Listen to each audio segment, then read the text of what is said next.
What's up, everybody? Welcome to this live stream where Megan, Kevin, myself, we're going to be helping you guys with any technical issues that you have questions about. And so for the next hour, we're just basically here on court and we're at your disposal. So if you have any technical issues, technique issues, your forehand, your backhand, your volleys, your serve, anything, we're going to jump in, hit with each other, do drills, do technique demonstrations. Whatever you need in your game right now, just let us know. And we've got a couple computers over here. We're going to be monitoring both Facebook and YouTube comments. Hopefully we're live on both of those right now. You good, Megan? I think so. All right. So let us know in the comments what you'd like input on. Anything goes as far as technique is concerned. We could talk about strategy too, but since we're on the court, we've got a couple of pros. We thought maybe technique would be the best place to start. Kevin, you getting going with the... I'm getting going. We got people from, we got Logan De Los Santos from Tulsa, Oklahoma. Hey, Logan. We got Nolan from Atlanta. We got Captain Blood saying hi. I love it. We have Ying. Woohoo, he says. Made it in time. Let's go. Awesome. So let me kick things off here with a quick drill. We were shooting tutorials yesterday, and we were talking about how to make more second serves. And I'd like to show you really quick. We'll just kind of get things moving a little bit. And I'm going to demonstrate an exercise that I highly recommend that you do at home. This is perfect because you don't need a partner or a pro or a coach or anything. And the topic we were focused on yesterday was double faulting less. And when it comes to the second serve, racket head speed is critical. And it's kind of counterintuitive for a lot of amateur athletes. A lot of amateur athletes think racket head speed comes from effort, and effort means muscles tightening and firing, and usually that leads to tension. And so that's why your local courts frequently, after a huge effort at a first serve and a miss, you'll see somebody just kind of choke up and just tap the ball into the box, hopefully in the box. Even if it goes in, you're obviously setting up your opponent for an easy shot. So I highly recommend you go through some slow shadow swings. Start off at 25% and just move really smoothly. Your only objective is to be completely loose and relaxed. Focus on your forearm, your hand, your wrist, and your shoulder. And what I recommend you do is move through at least 2 25% speed shadow swings, and then make a toss with your objective being keeping your arm just as loose as the shadow swings. If you're like most people, you'll feel a difference. On your shadow swing, everything will be completely fluid and loose. And then on the rep with the ball there, everything starts to tighten up and tense up. That's super common. So start off at 25% and leave it there until you can successfully execute with the toss there really fluid and smoothly. And then go up to 50% and do 50% swing. So double your acceleration, but only once you've successfully completed 25%. And then put the ball there. And at 50%, experiment with keeping your arm totally loose and relaxed with the ball there. If you feel yourself gripping and tightening up and tensing up, stay at 50% for a while until you can reliably flow and stay smooth. And then you can start going up to 75% and start off with a shadow swing. Keep it real loose and relaxed. Put the ball there and try to accelerate with the same fluidity, the same smoothness.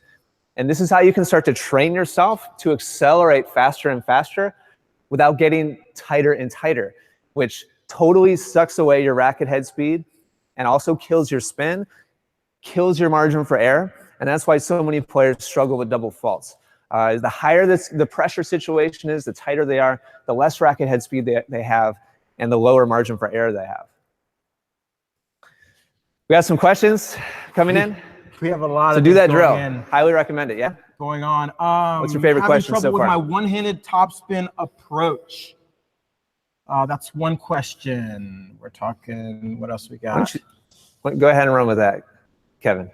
Run with it. The one-handed backhand approach. I think you're better to talk about that than me. Okay, I'm on it. I'm on it. We know what you want. I can feed to you or whatever. I think one big thing for the one-handed backhand approach is the preparation and making sure that you get prepared in time. One big mistake that most players make is they run up to the ball like this, and as they're running up, they're not prepared. When I'm thinking of approach, I'm going to feed to myself. I'm running, and my racket's prepared to hit the ball. So it's making sure as I run up that I'm in this unit turn, and when I get in position to swing, then I'm able to brush for the one-handed backhand. The other thing that I think is important that we talk about in a lot of our courses and stuff is shape, creating spin over the net, because we don't want to come up here and hit the ball flat and straight. You saw how to hit the net. I want to make sure that with my backhand, I'm in a position that allows me to brush up and create a lot of upward shape to bring the ball down. So as I'm going forward, I'm brushing the ball and then continuing forward. The last thing I would say for the backhand approach is the footwork. As I'm going through, I'm loading and moving through the ball so I can get closer to the net and hit a volley, or hopefully the ball doesn't come back. What other questions we have going for the... But those are really key elements for the approach. Somebody just wrote in, let's see, it was Otto. How do I use my legs on my serve? How do you use your legs on your serve? When I think about legs on the serve, I think about, first of all, I think as long as you have the upper mechanics good, you have good throwing mechanics, then your legs are just going to kind of add fuel to the fire. It's going to allow you to load up and kind of have that throwing action up. So I like to think about it like this. How would you use your legs if you're going to throw a ball? So I'm not going to throw at the camera, but you see how I'm loading up my legs, and that load is then transferred up to my hips, to my shoulder, and to my arm. So I'll do it this way. I'm loading my leg here. I'm using that to push off my hip, shoulder, and arm, then release. So you can really see how that load transfers up. For the serve, we're going to do the exact same thing, except the throwing action is up. So we're going to load here and push off and have that push transfer up to my legs, to my shoulder, and then to my arm. So kind of a great drill. Sometimes it might seem really weird, but actually start serving on your back leg and jumping to your front. This really accentuates the load. So what this would look like if, now I haven't warmed up, but we're going to go for it anyway. I'm going to start with my back leg loaded, lift up my front, and you can really see how I'm pushing off that leg. So this is a great start to really feeling that load. And then I can go to two legs where I'm having that same feeling where I'm loading up on my back leg and pushing off. So I'm loading up on the back, and then I'm pushing off. So that's a way you would use your legs, and that's a great drill to use your legs to make sure you're getting the most out of your legs, transferring up through your body from the hips, the shoulders, and up. What do we got? I like this. Run and gun. All right, I got a... Is my mic back on? Yeah, it should be. All right, question I love from Sammy Jonas. Kevin, you and I are going to demonstrate here. Oh, demo time. Sammy wrote in and said, how do you guys teach players to be creative and crafty? Drop shots, short chips, forehand squash, defensive shots, et cetera, et cetera. So there's a game that I love, Sammy, that I used to use to warm up with a lot of my students. Kevin, why don't you head on over to the other side?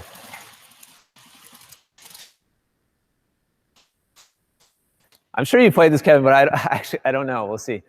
So I called this ultimate touch. You can call it whatever you want. It sounds kind of creepy, but that's the name that I use for it. Creepy ultimate touch. So the way that you start the point, only the service boxes are in. The ball has to bounce. You're not allowed to volley. There's different variations of this. This is the way that I played it. You can play it with volleys. Personally, I preferred off the bounce, and you'll see quickly how this leads to like really kind of crafty touch shot kind of scenarios. So only service boxes are in, alleys are out. If it goes past the service line, it's out. The point begins with one of us putting the ball in the middle of the net strap and then bouncing it off by just hitting the racket off the net while that net's tight. And so it just basically just rolls off the net to the other side. That's a serve. Kevin's receiving first, and he can play whatever he wants into the service boxes. And then we just alternate serves. So I'll serve the first one, Kevin serves the second one, etc. All right, ready? I'm ready. You get on rules? Yeah, so it has to bounce. Yep.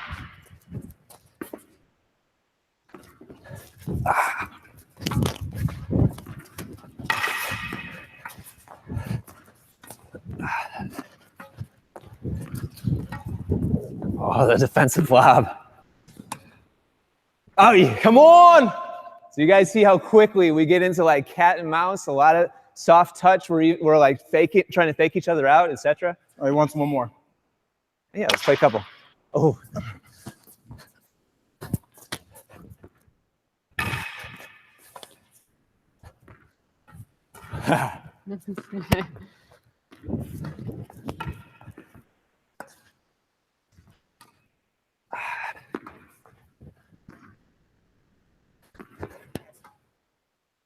Vamos. No!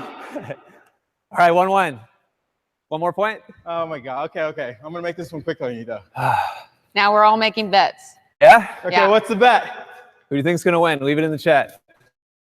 Give my 15 seconds here. Everybody get in Take it on off my the bet. hoodie.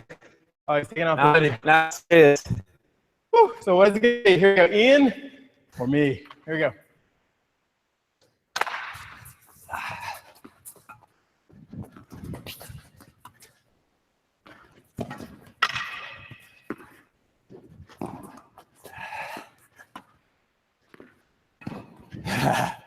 Nice shot.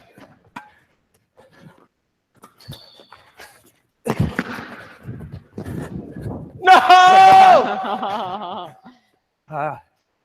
We had a few people. I got Ian since the jacket came off, Chris says. Oh my God. It was all about points. the jacket. You have any Facebook questions, Megan? Yes. Hold on. Let me get that. So ultimate touch, that's my personal favorite to develop kind of feel, touch, craftiness. Any games you guys like? Or you want to pick another question? Like out of breath.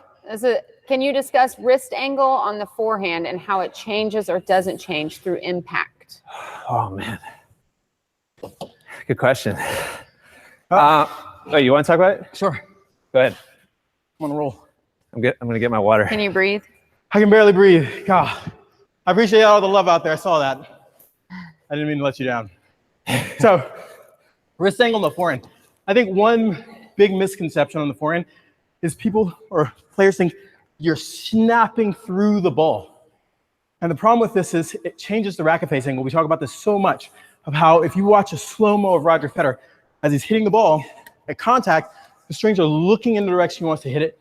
But the cool thing is right after, probably about this much after, the racket remains on that length or that path without changing. So as you swing through, we don't want to snap because it creates a contact point. Now, I get most everybody's going, it stays on my racket that long. Yes, but you want to maintain that racket face going through towards the target as long as possible.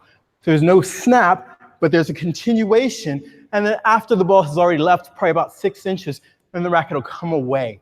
There is some looseness in the wrist. So you might see where Roger Federer has this lag in his wrist, but still, when it gets the contact, you see the space where he's hitting through and there's no snapping. Whew.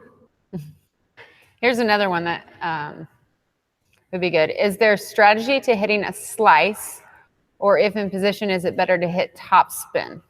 Yes. I think there is strategy hitting slice.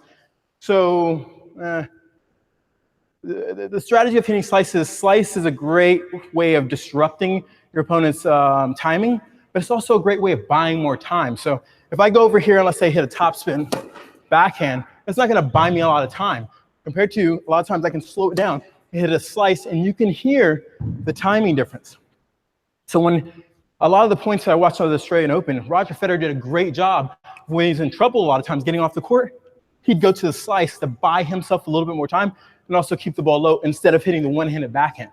So it is a situational thing where you're thinking about what position am I in, and am I in a great position to attack, meaning I'm inside the baseline controlling, or I'm in a position where I'm off the court and I need to buy more time to get back, which results in sometimes a slice firm or a little bit higher, depending on if you want to disrupt their timing and rhythm, or if you want to buy yourself more time to get back, and you don't hopefully put yourself in a bad position to run more on the next shot.